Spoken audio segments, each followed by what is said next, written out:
Hi there, my name's Nigel Howitt. I'm a truth seeker, researcher and philosopher based here in the United Kingdom. Over the last 15 to 20 years or so, I've been working to bust the many myths in the mainstream narrative, as I'm sure a lot of you have, and I've been attempting to reconstruct my worldview so that I can get an accurate perspective on what's going on. And I've been bringing my philosophical perspective to this task. Now, as you may know, philosophy is the science that studies the fundamental ideas that govern every aspect of human life. So it's very much about looking at the fundamentals. And I've brought this perspective to my truth seeking. And I found that there are key ideas and key issues that underpin not only the discernment of truth and therefore the acquisition of what we can confidently claim as our knowledge, but this also has implications for freedom, human flourishment, and generally our resistance to this impending tyranny of the New World Order.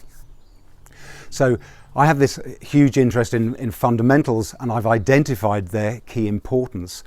Now, in this presentation, I'm going to be illustrating one of these key issues, which is that of reason versus mysticism.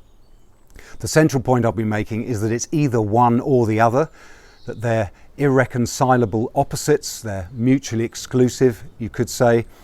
It's either reason or mysticism. Now, that doesn't mean, of course, that we can't compartmentalize our minds and mix things up and be part mystic and part rational, and we'll be looking into that. But I'll be making the case that reason is always pro-life and mysticism is always anti-life.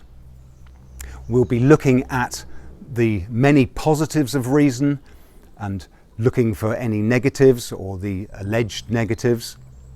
And we'll be comparing that with all of the negatives of mysticism, both to the individual mystic, but also culturally or to society at large, if a society is composed of mystics, or if mysticism dominates a culture, we'll be looking at those negatives. And we'll be looking at the alleged positives. And this will lead us into asking the question, why is mysticism such an easy sell? Why is it endured for millennia, for all throughout recorded human history? What is it? What's the perceived need that mysticism fulfills? And we'll also look at things like the sort of borderline subjects that are part mystic and part reason. Things like astrology, feng shui, dowsing, numerology, these kinds of things. And we'll be seeing if we can draw a distinctive line between the science and the mysticism. So this presentation is obviously fairly controversial. It challenges the idea of any kind of theism, all religions and so forth.